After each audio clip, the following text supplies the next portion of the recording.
오늘의 말씀의 제목은 주의 길을 예비한 세례 요한의 설교입니다. 세례 요한의 설교, 마태복음 3장 7절에서 12절 중에 마태복음 3장 8절과 10절입니다. 그러므로 회개에 합당한 열매를 맺고 이미 도끼가 나무 뿌리에 놓였으니 좋은 열매 맺지 아니하는 나무마다 찍어 불에 던지우리라. 창세기 아담에서부터 요한계시록에 이르기까지 대부분의 사건은 심판을 말씀하고 있습니다. 개인의 종말이든 인류의 종말이든 반드시 우리는 하나님 앞에 서서 심판을 받습니다.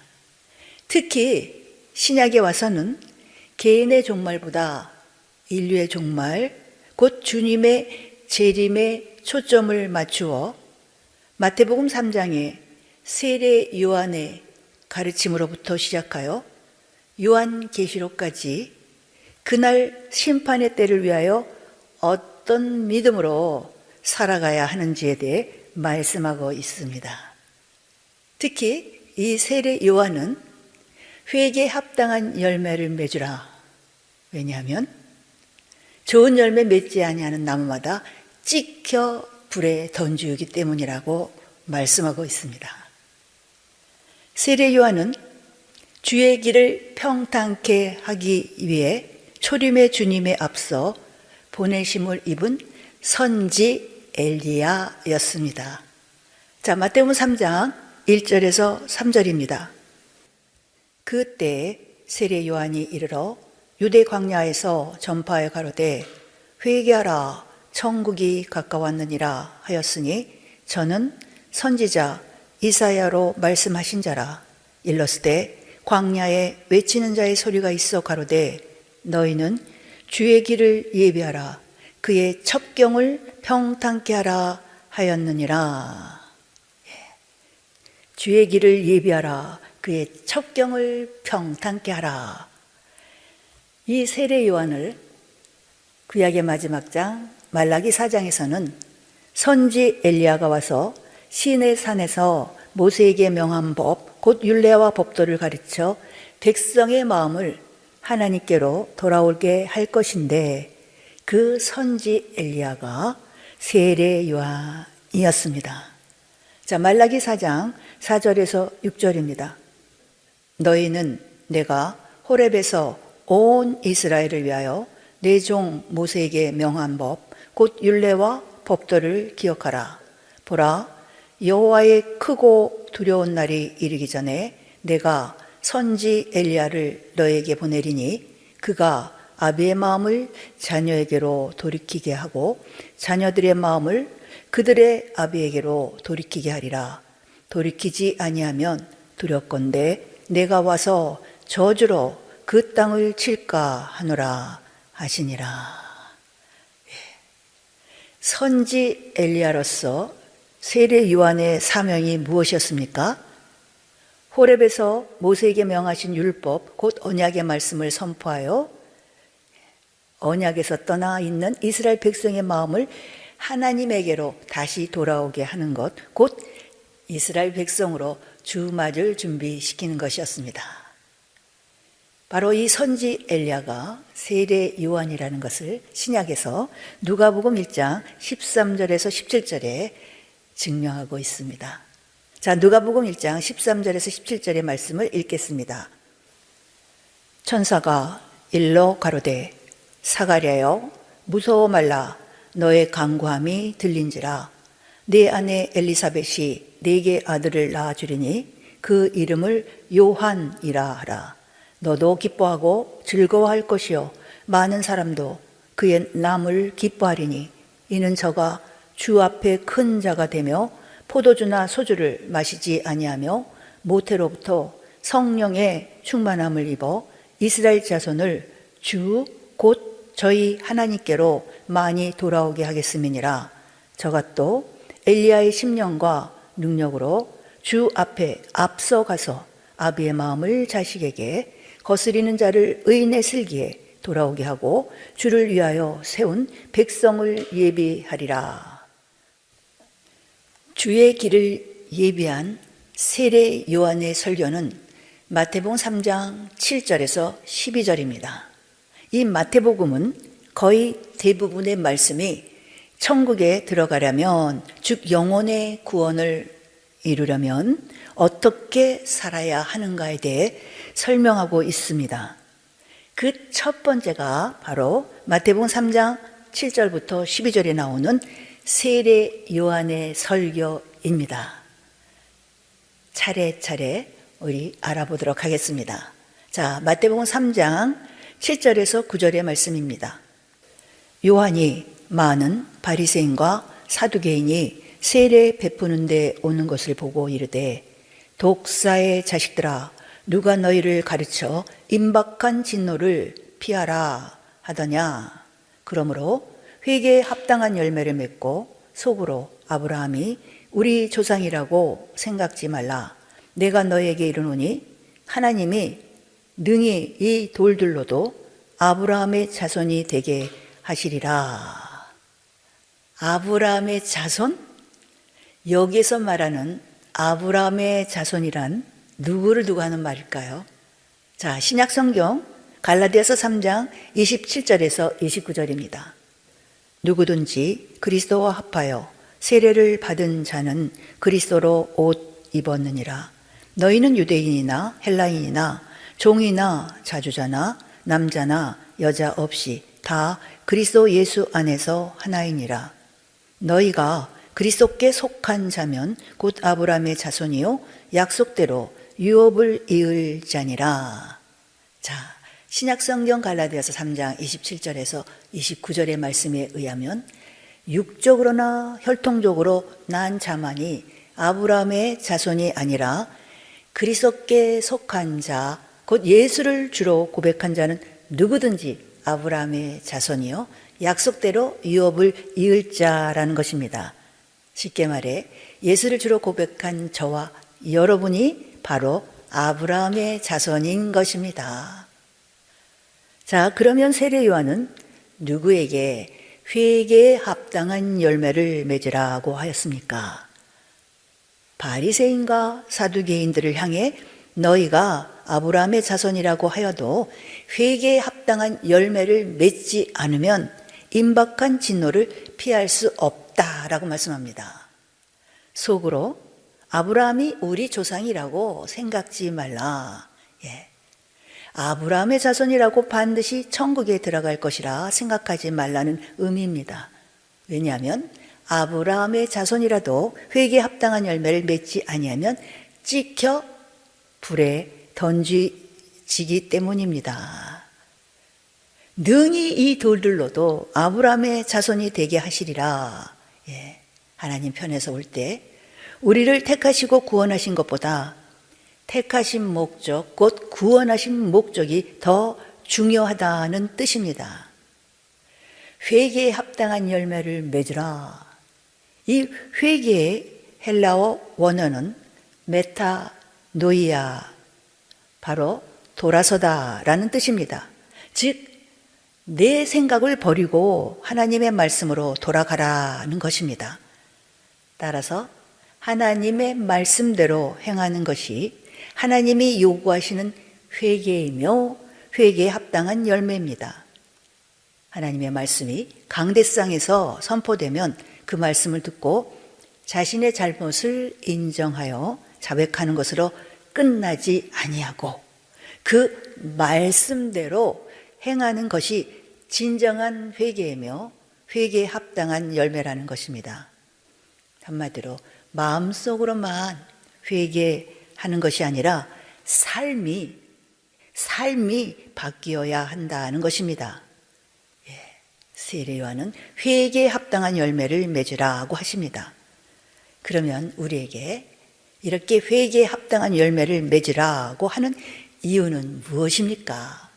자, 마태복음 3장 10절입니다. 이미 도끼가 나무 뿌리에 놓였으니 좋은 열매 맺지 아니하는 나무마다 찍어 불에 던지우리라. 예, 그렇습니다.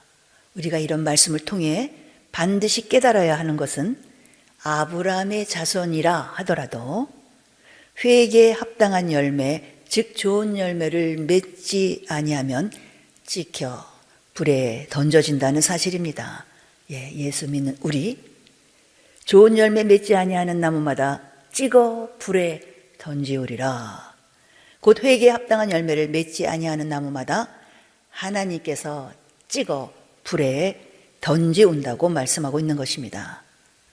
그러므로 찍혀 불에 던지우지 않기 위해 반드시 회개에 합당한 열매, 곧 좋은 열매를 맺어야 합니다. 자, 이어지는 마태복음 3장 11절입니다. 나는 너희로 회개케 하기 위하여 물로 세례를 주거니와 내 뒤에 오시는 이는 나보다 능력이 많으시니 나는 그의 신을 들기도 감당치 못하겠노라. 그는 성령과 불로 너에게 세례를 주실 것이요. 세례 요한은 회개케 하기 위하여 물로 세례를 주지만 예수님은 성령과 불로 세례를 주실 것이라고 합니다. 성령 세례, 불 세례.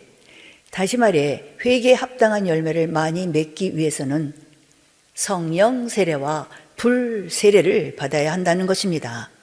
한마디로 성령으로 세례를 받아 성령 충만해야 하며 불 세례, 불 심판이 있다는 것을 알아야 회개에 합당한 열매를 맺을 수 있다는 것입니다. 회개에 합당한 열매를 맺기 위해서는 즉 말씀에 순종하는 삶을 살기 위해서는 오직 성령으로 충만해야만 한다는 것입니다. 예, 우리 주님의 율법, 완전케 된 주님의 율법, 저와 여러분의 힘만으로는 회개에 합당한 열매를 맺기가 어렵습니다. 반드시 성령으로 충만해야 성령께서 말씀대로 살게 해주신다는 것입니다. 이것은 신약 성경 로마서 7장 14절 말씀에 잘 나타나 있습니다. 자, 로마서 7장 14절입니다. 우리가 율법은 신령한 줄 알거니와 나는 육신에 속하여 죄 아래 팔렸도다. 육신에 속한 사람은 하나님의 힘을 공급받지 못하므로 율법을 지킬 수 없습니다. 다시 말해 육신에 속한 사람은 죄 아래 팔렸기 때문에 하나님의 법을 이룰 수가 없다는 것입니다. 다시 로마서 7장 14절에서 15절의 말씀입니다. 우리가 율법은 신령한 줄 알거니와 나는 육신에 속하여 죄 아래 팔렸도다.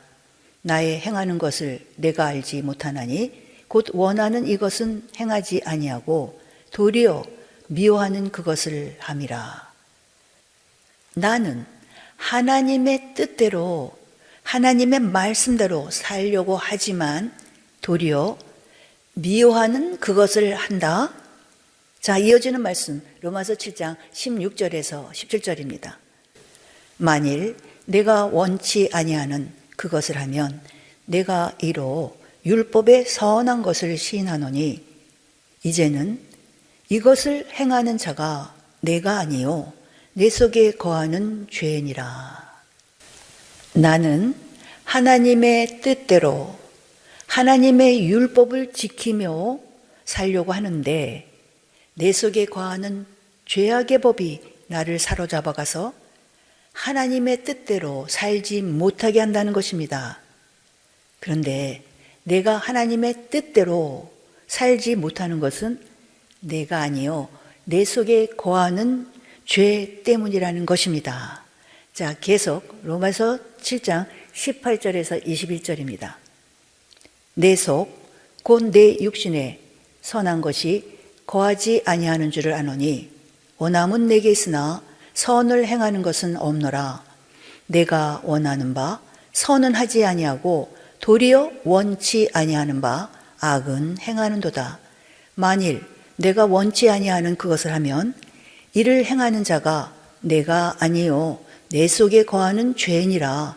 그러므로 내가 한 법을 깨달았노니 곧 선을 행하기 원하는 나에게 악이 함께 있는 것이로다. 내가 한 법을 깨달았는데 내 속사람은 하나님의 법, 즉 율법대로 행하여 회개에 합당한 열매를 맺으려고 노력하는데 내 속에 있는 죄의 법이 열매를 맺지 못하게 한다는 것입니다. 다시 말해 내 속의 법과 죄의 법이 날마다 싸워 결국은 죄의 법이 이긴다는 것입니다. 자, 다시 21절부터 로마서 7장 21절부터 23절입니다. 그러므로 내가 한 법을 깨달았노니 곧 선을 행하기 원하는 나에게 악이 함께 있는 것이로다. 내 속 사람으로는 하나님의 법을 즐거워하되 내 지체 속에서 한 다른 법이 내 마음의 법과 싸워 내 지체 속에 있는 죄의 법 아래로 나를 사로잡아 오는 것을 보는도다.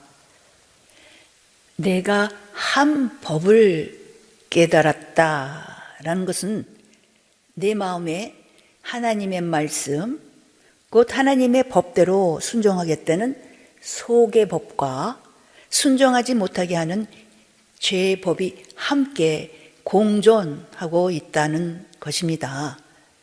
그리고 이 두 법이 날마다 내 속에서 싸우는데 내 지체 속에 있는 죄의 법이 내 마음의 법을 이긴다는 것입니다. 그래서 사도 바울은 이렇게 고백합니다. 자, 로마서 7장 24절입니다. 오호라 나는 공고한 사람이로다. 이 사망의 몸에서 누가 나를 건져내랴. 자, 사도 바울이 어떤 사람입니까? 빌립보서 3장 5절 말씀에 그는 율법의 의로는 흠이 없는 자라고 할 만큼 구약의 율법, 곧 겉의 율법은 다 지켰으며 흠이 없는 자였습니다. 그러나 예수님이 주신 신약의 율법, 완전케 하신 주님의 법, 곧 속의 법은 자신의 힘으로는 도저히 지킬 수 없다는 것을 깨닫고 오호라 나는 공고한 자로다. 이 사망의 몸에서 누가 나를 건져내랴 라며 단식하였던 것입니다. 그런데 이런 사도 바울이 이어지는 25절에서는 하나님께 감사하고 있습니다. 자, 로마서 7장 25절입니다. 우리 주 예수 그리스도로 말미암아 하나님께 감사하리로다. 사도 바울은 왜 감사하게 되었습니까? 바로 예수 그리스도를 통하여 이길 수 있는 길이 있다는 것을 깨달았기 때문입니다. 자, 로마서 8장 1절에서 2절입니다. 그러므로 이제 그리스도 예수 안에 있는 자에게는 결코 정죄함이 없나니 이는 그리스도 예수 안에 있는 생명의 성령의 법이 죄와 사망의 법에서 너를 해방하였음이라. 그리스도 예수 안에 있는 자에게는 결코 정죄함이 없다고 합니다. 그 이유는 생명의 성령의 법이 죄와 사망의 법에서 우리를 해방하셨기 때문이라는 것입니다. 그러면 생명의 성령의 법이 죄와 사망의 법에서 우리를 어떻게 해방시켜 줄까요? 자, 이어지는 로마서 8장 3절에서 4절의 말씀입니다. 율법이 육신으로 말미암아 연약하여 할 수 없는 그것을 하나님은 하시나니 곧 죄를 인하여 자기 아들을 죄 있는 육신의 모양으로 보내어 육신의 죄를 정하사 육신을 쫓지 않고 그 영을 쫓아 행하는 우리에게 율법의 요구를 이루어지게 하려 하심이니라. 육신은 연약하여 율법을 지킬 수 없지만 하나님은 하신다고 합니다. 생명의 성령의 법이 너를 죄와 사망의 법에서 해방하였다라는 것입니다. 즉 우리의 육신 속에는 죄가 거하고 있어서 속의 율법을 지킬 수 없지만 성령은 속의 율법을 지킬 수 있게 해 주신다는 것입니다. 그러므로 성령을 받고 성령으로 충만해야 됩니다. 성령으로 충만할 때 겉의 율법을 잘 지킬 수 있을 뿐만 아니라 속의 율법까지도 지킬 수 있게 되므로 회개의 열매를 많이 맺을 수 있게 된다는 것입니다. 그래서 세례 요한은 나는 너희로 회개케 하기 위하여 물로 세례를 주거니와 내 뒤에 오시는 이는 나보다 능력이 많으셔서 성령과 불로 세례를 주실 것인데 이는 너희로 회개에 합당한 열매를 많이 맺게 하기 위함이다 라고 말했던 것입니다. 그러므로 회개에 합당한 열매를 많이 맺기 위해서는 반드시 성령으로 충만해야 합니다. 자, 성령 세례 받고 성령으로 충만해야 합니다. 그러면 어떻게 할 때 성령 충만을 받을 수 있습니까? 사도행전 4장에서 사도들이 빌기를 다음에 저희가 성령의 충만함을 받았더라고 말씀하고 있습니다. 그렇습니다. 성령으로 충만하기 위해서는 반드시 기도해야 합니다. 그는 성령과 불로 세례를 주실 것이요. 회개에 합당한 열매를 맺으려면 두 번째로 심판이 있다는 것을 알아야 합니다. 불세례, 불심판. 교회 안에 심판이 만약에 없다면 회개에 합당한 열매를 맺을 필요가 없을 것입니다. 그러나 교회 안에서 심판이 있기 때문에 반드시 회개에 합당한 열매를 맺어야 합니다. 자, 마태복음 3장 12절입니다. 손에 키를 들고 자기의 타작마당을 정하게 하사 알곡은 모아 곳간에 들이고 쭉정이는 꺼지지 않는 불에 태우시리라. 자기의 타작마당이 나옵니다. 자기의 타작마당, 바로 오르난의 타작마당에 솔로몬 성전이 세워졌습니다. 자, 역대하 3장 1절입니다.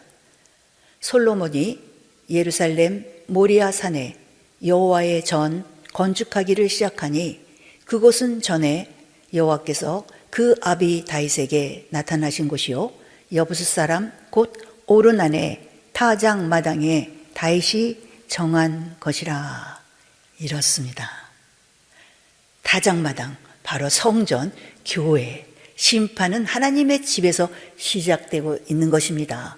자, 베드로전서 4장 17절입니다. 하나님 집에서 심판을 시작할 때가 되었나니 만일 우리에게 먼저 하면 하나님의 복음을 순종치 아니하는 자들의 그 마지막이 어떠하며. 자, 오늘의 말씀의 제목, 주의 길을 예비한 세례 요한의 설교입니다. 주의 길을 예비하여 초림의 주님의 앞서 보내심을 입은 선지 엘리야 곧 세례 요한은 주님의 재림에 초점을 맞추어 그날 심판의 때를 위하여 어떤 믿음으로 살아가야 하는가에 대해 말씀하고 있는 것입니다. 회개에 합당한 열매를 맺으라. 왜냐하면 좋은 열매 맺지 아니하는 나무마다 찍어 불에 던지기 때문입니다. 자, 세례 요한의 설교 마태복음 3장 7절에서 12절의 말씀을 쭉 이어서 읽겠습니다. 여러분 지금까지 들은 말씀을 마음에 새기시면서 이 말씀을 들어보시기 바랍니다. 자, 마태복음 3장 7절에서 12절입니다. 요한이 많은 바리새인과 사두개인이 세례 베푸는 데 오는 것을 보고 이르되 독사의 자식들아 누가 너희를 가르쳐 임박한 진노를 피하라 하더냐. 그러므로 회개에 합당한 열매를 맺고 속으로 아브라함이 우리 조상이라고 생각지 말라. 내가 너에게 이르노니 하나님이 능히 이 돌들로도 아브라함의 자손이 되게 하시리라. 이미 도끼가 나무 뿌리에 놓였으니 좋은 열매 맺지 아니하는 나무마다 찍어 불에 던지우리라. 나는 너희로 회개케 하기 위하여 물로 세례를 주거니와 내 뒤에 오시는 이는 나보다 능력이 많으시니 나는 그의 신을 들기도 감당치 못하겠노라. 그는 성령과 불로 너희에게 세례를 주실 것이요 손에 키를 들고 자기의 타작마당을 정하게 하사 알곡은 모아 곳간에 들이고 쭉정이는 꺼지지 않는 불에 태우시리라. 예, 이렇습니다. 자, 정리해 보겠습니다. 하나님은 세례 요한을 통하여 회개하라, 회개에 합당한 열매를 맺으라. 만일 그리하지 아니하면, 예수님이 오실 때 손에 키를 들고 자기 타작마당을 정하게 하사 알고 온 모아 곳간에 들이고 쭉정이는 꺼지지 않는 불에 태우실 것이라고 말씀합니다. 자, 여기에서 회개라는 말은 헬라어로 메타노이아, 즉 내 생각을 버리고 하나님의 말씀으로 돌이키는 것을 뜻합니다. 바리새인과 사두개인들을 향해 너희가 아브라함의 자손이라고 하여도 회개에 합당한 열매를 맺지 아니하면 찍어 불에 던지운다고 하셨습니다. 즉 너희가 아브라함의 자손이라 할지라도 하나님의 말씀대로 신앙생활이지 않고 너희 생각과 뜻대로 신앙생활하고 있으니 말씀으로 돌이키라. 만일 그리하지 아니하면 찍어 불에 던지우리라는 것입니다. 손에 키를 두고 자기의 타작마당을 정하게 하사 알곡은 모아 곳간에 들이고 쭉정이는 꺼지지 않는 불에 태우시리라는 것은 주님의 재림의 때를 뜻합니다. 그리고 여기에서 키, 이것은 환란의 바람을 의미하는데 주님이 재림하시기 전에 이 키, 환란의 바람을 통해 알곡과 쭉정이를 분별하시는데 환란을 이긴 사람은 알곡, 이기지 못한 사람은 쭉정이로 갈라지게 된다는 것입니다. 그러므로 성도는 항상 환란을 이길 수 있는 믿음으로 살아가야 합니다. 예, 다른 말로 회개에 합당한 열매를 많이 맺는 알곡 성도가 되어야 한다는 것입니다. 자, 오늘의 말씀의 제목, 주의 길을 예비한 세례 요한의 설교, 마태복음 3장 8절과 10절입니다. 그러므로 회개에 합당한 열매를 맺고 이미 도끼가 나무 뿌리에 놓였으니 좋은 열매 맺지 아니하는 나무마다 찍어 불에 던지우리라. 종말이 올 때 그것이 개인의 종말이든 인류의 종말이든 우리는 분명히 심판을 받게 되고 교회 안에서 심판이 있다는 사실을 아는 사람은 회개에 합당한 열매를 맺을 수밖에 없습니다. 자, 회개에 합당한 열매를 많이 맺을 수 있는 방법이 무엇입니까? 성령과 불로 세례, 즉 성령 세례 받음으로 성령 충만하면 회개에 합당한 열매를 많이 맺을 수 있습니다. 또한 즉 불심판, 장차올 심판에 대하여 알게 될 때 회개에 합당한 열매를 많이 맺을 수 있습니다. 그래서 우리 주님이 성령과 불로 세례를 주실 것이다 라고 말씀하신 것입니다. 자, 우리 모두 성령과 불로 성령 기도함으로 성령 충만하고 장차 다가올 불심판에 대하여 알게 될 때 우리는 모두 회개에 합당한 열매를 많이 맺을 수 있을 것이라 믿습니다. 할렐루야.